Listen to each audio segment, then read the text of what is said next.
I got some great news for everybody here on Legal AF MTN in a collaboration that we're so thrilled to have started with Court Accountability Action. It's two leaders, Alex Aronson and Lisa Graves.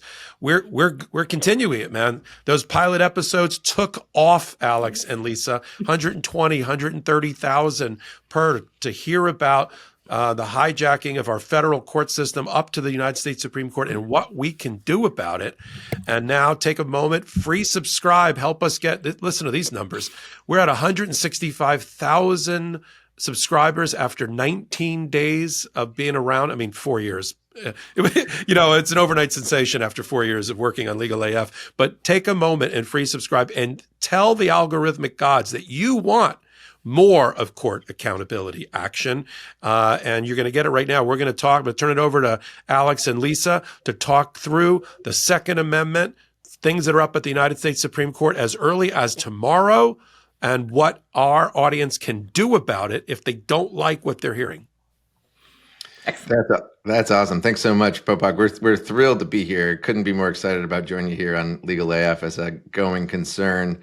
So I think as more and more people start to realize that the jig is up at the court, that these are corrupt actors undertaking a corrupt agenda because of the devastating rulings of the Trump MAGA Supreme Court, I think it's important to look back a little in our history and realize that a lot of this mischief was well underway long before Trump, long before Leonard Leo really completely reshaped the Supreme Court under Trump's administration with those 3 Trump justices and all the lower court judges.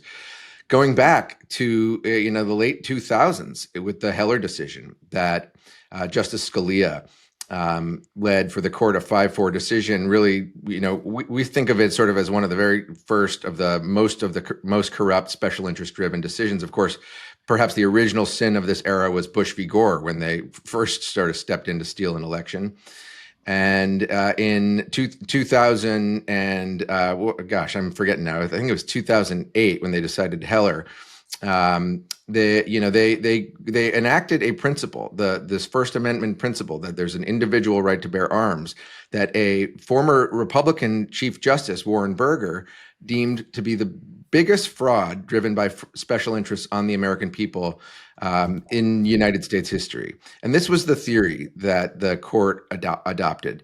And so I think that really lays the groundwork for the court's devastating rulings on the Second Amendment that have led to this climate of fear and violence and death and slaughter, and our children being forced to sit through school shooter trainings and living under the fear of a school shooting in their communities every day. As a parent, I have that fear every day.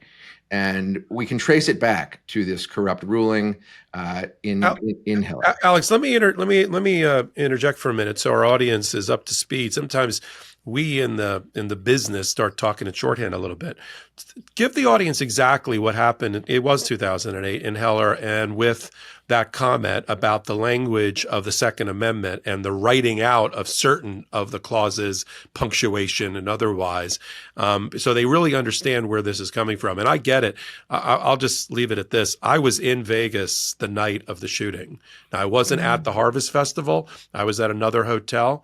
But I mean, the fact that I had to be brought through a kitchen of a hotel because of an active shooter situation just tells you the world that we're living in. And I haven't completely recovered from being, and I wasn't even, like I said, I wasn't a victim or somebody near a victim.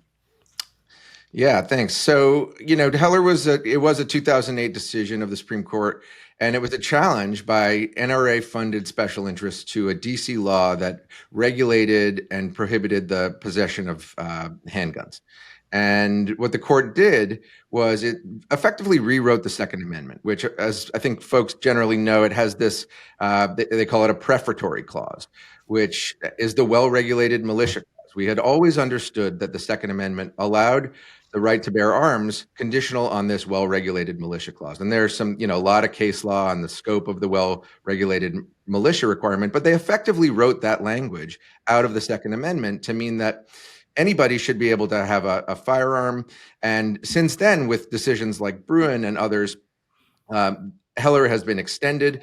Right-wing lawyers like Paul Clement, who has represented the NRA and its interests in the Supreme Court, have talked about it as the project of Heller and McDonald, which was the follow-up case, incorporating the Heller ruling to the states, making it effective against the states. They think about this as a special interest project, and they've been advancing it through the court. And we're really excited. I'll turn it to Lisa. We're really excited to be launching a new report this week as the court does take up yet another Second Amendment case with a partner of ours, Newtown Action Alliance, which really emerged in the aftermath of the Sandy Hook shooting and has been a leading voice against gun violence and for gun safety, to talk about this special interest fraud around the Second Amendment jurisprudence of this MAGA hijack court. Lisa, do you want to talk a little bit more about the special interest influence we've seen behind the Second Amendment agenda of the right? Yes, definitely, Alex. I was the Deputy Assistant Attorney General at the U.S. Department of Justice in the Office of Legal Policy, working on gun policy as the Ashcroft and Bush team came in. I actually had helped and was the managing editor of the National Integrated Firearms Violence Reduction Strategy for the United States. And so I was intimately involved in the gun policy after the massacre at Columbine High School. One of the very first things that happened after Bush v. Gore was that John Ashcroft was testifying before the United States Senate on his nomination to become Attorney General. And the issue was whether he believed that the Second Amendment protected a collective right, meaning a right that would be regulated, that we could regulate guns, or whether it protected a so-called individual right, meaning that it was a fundamental right that it would be very difficult to regulate. And though he said he had those views, he promised that he would not implement those views as Attorney General. But as I sat at the Justice Department on the anti-gun violence working group, one of the first things that happened was they started shifting that policy as soon as Ashcroft was Attorney General. And in fact, he issued a letter basically saying that the Second Amendment, saying that the Second Amendment is an individual right, meaning that it would be very difficult to regulate. He did that behind closed doors. Not behind closed doors, that gun working group was actually convening at the NRA without me and going to the NRA shooting range outside DC. So as of 2001, there was a deliberate shift with Republicans in power to try to change 200 plus years of interpretation of the Second Amendment in order to suit the agenda of their friends in the gun industry, in the weapons industry. And then fast forward to 2008, after John Roberts and Sam Alito are confirmed to the U.S. Supreme Court, they take up in the second full term of their tenure with Chief Justice Roberts at the helm, they take up this case to strike down decades-long laws in D.C.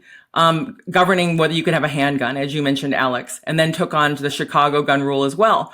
This was also happening as the NRA was actively trying to fend off regulation. It was trying to get immunity from litigation for product liability for its inherently dangerous products along the same lines as the tobacco litigation. And through a group that I helped expose later called the American Legislative Exchange Council, basically the NRA and its stooges in the federal government and state government were basically trying to respond to every single gun massacre with one message. What we need is not more regulations, but more guns. And so that industry, that weapons industry, that is not just a U.S. industry, but a global industry to sell these weapons of mass destruction, basically, these rapid firing weapons that are designed to kill as many people as quickly as possible, that industry was backed by the Republican Party. And in fact, during George W. Bush's first term, the Republicans in Congress let the assault weapons ban that Clinton had signed into law expire. That led to an explosion in these weapons availability.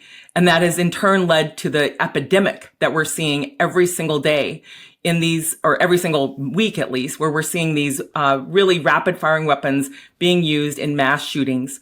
And so this is basically one of the most destructive examples of special interest influence, not just on our political branches in terms of the money that the NRA threatens to spend against its opponents, but on the Supreme Court itself, because it has been captured by judges who are basically following that agenda, as you mentioned, Alex. Alex, let me jump in for 1 minute and with a couple of comments. One, even in their version of writing out the well-regulated militia It has the word regulation in it. Even the militia is regulated.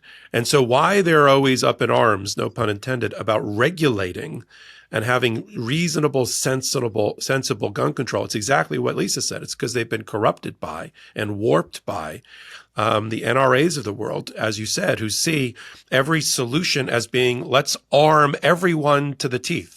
Teachers need to be armed. Students need to be armed. More guards in there. That's the solution, as opposed to let's get AR-15s and AK-47s and bump stocks out of people's hands. They don't need it for hunting of animals, and they don't need it for home protection. And so let's get rid of the things.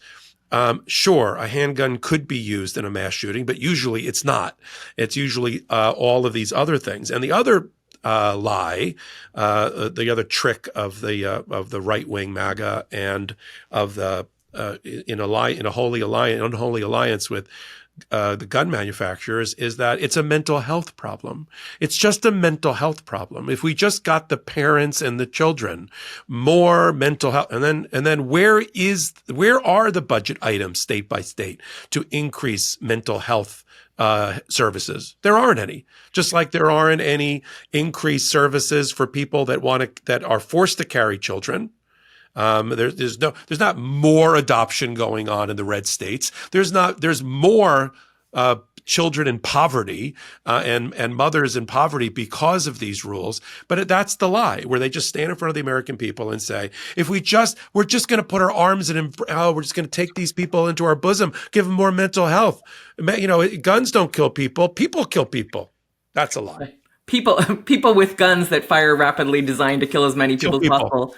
Yeah, and as you point out, no hunter actually would use an AR, a rapid firing gun, on hunting a deer. It would obliterate the animal. That's what it's designed to do. And this is part of a legacy that now, as Alex mentioned, we're seeing the Supreme Court go further with Bruen to not just allow or call into question gun regulations under the Second Amendment, this newfangled interpretation of the Second Amendment that basically deletes out the well-regulated militia portion. Now, with the Bruen decision, you have a majority of the Supreme Court saying that they're only going to allow analogs to what was the gun law in 1791 or 1865, which Amy Coney Barrett has objected to, but they still appear to have 5 votes in favor of this outrageous, faux historian approach to our law and our rights. It reminds me of one of the early decisions by the Supreme Court by Chief Justice Taft, who John Roberts is a fan of. Taft issued a decision in a case called Olmstead, where he basically said the Constitution doesn't mention telephones. And so, of course, the government can wiretap your phone because the Fourth Amendment just says unreasonable searches and seizures, and, phones were not around. It was a ridiculous decision that was repudiated by the Warren Court ultimately in a substantial detail. But the fact is that these sort of historical, wanderings of these non-historian right-wing politicos that are on the Supreme Court are designed for one purpose: to advance their political agenda when it helps them, and to ignore that history when it doesn't, just like when John Roberts ignored the history and the language of the Constitution to issue that immunity decision. How about Alito's made up history to support the Dobbs decision? Totally. He didn't even get right. He didn't even care to get it right. Totally cherry picked, totally concocted by these same special interest groups that submit dark money amicus briefs and that hand this stuff to them on a silver platter. There was a crazy story that came out a few months ago talking about a new dark money group that's actually sort of building an AI database. It's maybe not AI, they call it corpus linguistics, but it's effectively that they're trying to get these judges to stop using dictionaries and to use this curated database of arcane references to, define the meaning of constitutional and statutory terms. All of this really just puts the lie to originalism straight on its face. It's like, we have this ghost gun case this week. What are these guys going to do? They're going to put on a blindfold and take a divining rod and walk around the woods to try to figure out what James Madison would have thought of regulating ghost guns. It's completely absurd. Yeah, and the other thing about those ghost guns is the argument against the regulation, the very well-reasoned regulation of the Biden administration to limit these these ghost guns is that they're designed to be assembled. So the argument is these aren't really guns because they're not fully assembled. So people order them and then they assemble them at home without the serial numbers that are helpful in tracing out crimes, the way these guns are used in crimes. And so the argument is, well, it's not really a gun because it's just basically a pre-assembled gun and it might not get assembled. And yet the ghost guns are designed to be assembled. Like that's their purpose. And so we'll see what this Supreme Court does. As you said, Alex, the fact that they took the case, I think indicates that they want to strike down that Biden regulation. They're on the war path to basically strike down any progressive legislation that protects us in favor of their special interests. Well, we saw the writing on the wall, Lisa and Alex, with the bump stock ruling, in which they went through all the ways that a thing that converted a semi-automatic effectively into an automatic weapon was not what go look at what happened with the bump stock at Mandalay Bay and the Harvest Festival. And there's 60 Americans that are no longer on this planet because of a bump stock and the ability to rapid fire out of that window. So, I mean, they put themselves, and I mean MAGA, in a hermetically sealed ivory tower. And they don't, Sam Alito, we don't really care what happens in the real world on the real street, except when it's our street and our real world. And then we need armed guards and fly our flags. But on the point that you raised about these kind of ridiculous analogs, there's going to be a little mini battle brewing, I think. And I want to hear your opinion with Amy Coney Barrett and the others, because even she thought that they had gone way too far with this historical analog thing, where in order to regulate in gun area, just to bring everybody up to speed, who doesn't follow as closely as we do, they ruled that you have to find a counterpart in history from the late 1700s to early 1800s, and if it's not there, then, talking about the dead hand of history ruling our modern life, well, if they didn't do it in old-timey times, then we're not going to allow you to regulate the Second Amendment in that way. Why does the Second Amendment get, I know it's the Second Amendment, but why does it get a higher level of protection than all the other amendments through use of this historical analogy? And Amy Coney Barrett said to her brethren, she said, particularly Thomas, what are you going to do when you hit a technology that they couldn't, as you said with the Taft piece, Alex, that couldn't possibly have been fathomed? There is no analogy. So ghost guns are created generally by a 3D printer. Okay. What was the 3D printer that they had in 1790? I'll wait for people to comment. Okay. So there isn't any. So now what do you do? And what do you do about technology, nuclear weapons and other? Are we allowed to have nuclear weapons now because they come in two parts and we have to put them together? That's okay. If we put them together in our backyard, we don't have to register them. This is ridiculous. So ghost guns, if they strike this down, which I agree with you, they're going to, we're going to see a flood of unregulated, unregistered firearms out. And why the police continue to support MAGA at any shape, any union, I have no idea. They are against public safety. They are threatening the lives of average Americans and the police every day with these decisions. Period. Yeah, I mean, this Supreme Court really is out of control. The Roberts Court is out of control. It is intervening in ways that are literally making our lives less safe. It's issuing declarations that are not actually consistent with, the notions of a modern democracy and our ability to pass laws for the common, for the general welfare, as the Constitution says in its preamble. And instead, it is basically putting its thumb on the scale of justice in favor of these special interests. And it just said that it would hear another case involving the country of Mexico trying to hold these gun manufacturers, Smith & Wesson in particular, accountable for the fact that the gun manufacturers know who their biggest gun dealers are, who the federally licensed firearms dealers are, because they're shipping those guns in mass shipments over to some of those dealers. And some of those dealers are, near the Mexican border and are making mass orders in order to ship those guns into, Texas, for example, and then out. And then those buyers go across the border and bring those guns into Mexico. The drug war, the drug crisis, in Mexico, they say that by their calculations, at least 68% of the firearms, these rapid firing firearms, are from the U.S. So Mexico is contending with a death and destruction problem caused by U.S. weapons manufacturers who are giving those guns, sending those guns to dealers who are selling them in mass.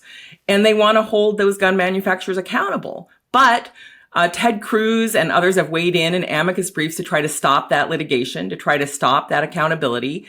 And the Supreme Court is going to hear that case because the Supreme Court is very eager to basically defend the gun industry at any cost.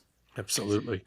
Good, Alex. Yeah, I think it's worth kind of zooming out and I mean, what a mess. But thinking about how much influence these interests, the firearms industry, the NRA, the new kind of face of this industry, the National Shooting Sports Foundation, have had on not only the kind of the selection and placement of these justices, but these outcomes directly, and how connected they are to this scandal and corruption, these travel and luxury schemes we've learned so much about.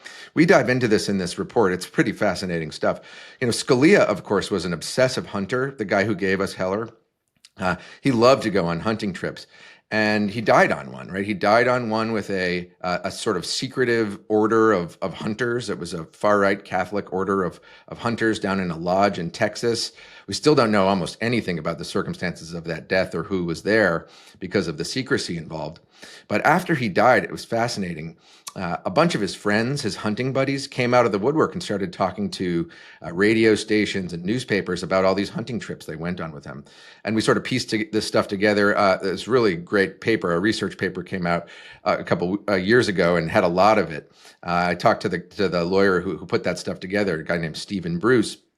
And he had got all these clippings and radio clips. It was incredible. We counted over 87 trips.